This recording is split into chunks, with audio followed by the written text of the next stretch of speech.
Halo semuanya, hari ini kita akan menganalisis grafik Bitcoin. Dan saya ingatkan bahwa di kanal ini kita melakukan analisis teknis instrumen keuangan. Ini berarti tidak memperhitungkan apapun, tidak ada berita, pernyataan Trump atau Putin maupun situasi di Teluk Persia. Namun the time saya kita terpaksa memperhitungkan proses global yang terjadi di dunia.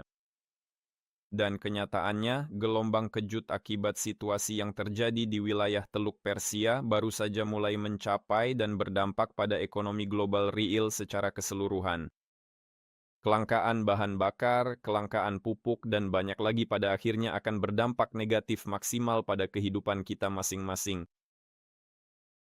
Dan dalam hal ini perlu dipahami bahwa selama krisis, orang paling menghargai, ya selain nyawa mereka tentu saja uang.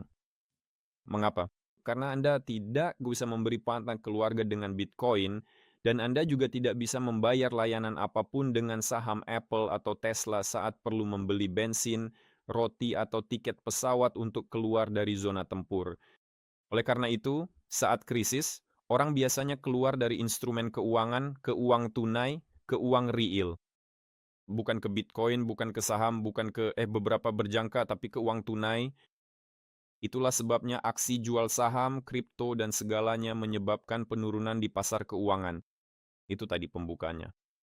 Nah, Fundix akan menganalisis grafik dengan melupakan semua yang baru saya katakan, tapi itu tetap perlu diingat. Sekarang mari kita lihat grafik Bitcoin. Apa yang kita lihat di sini? Kita lihat Bitcoin 2 kali mencoba keluar dari zona menyamping yang ditandai level 72.078 dolar di atas dan 60.293 dolar di bawah. Mengapa level-level ini? Saya sudah menunjukkan ini berkali-kali. Di sini level atas diuji berkali-kali pada 2024.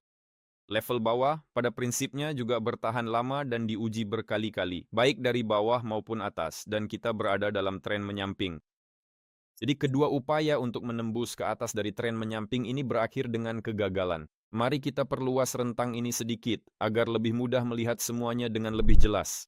Dan karenanya, dukungan terakhir yang tersisa di grafik ada di sini. Ini adalah penutupan terendah yang terjadi pada 8 Maret tahun ini. Harga itu adalah 65.971 dolar.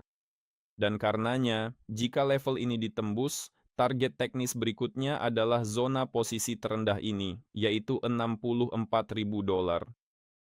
Selanjutnya, kemungkinan besar ini masalah pengujian ulang level terendah Februari dan level terendah 2026 di sekitar angka 60.000 dolar, artinya level terendah kita di Februari adalah 60.000 dolar, itu saja. Yang kita lihat di sini hanyalah bearish engulfing, lilin merah, dan sama sekali tidak ada alasan untuk mempertimbangkan pembelian, bahkan tanpa mengetahui apapun tentang Teluk Persia. Sekarang, mari kita lihat lilin mingguan dan bulanan. Pada lilin bulanan Bitcoin, kita lihat di bulan Maret ada upaya naik ke pembukaan lilin Februari, sekitar 78.000 dolar.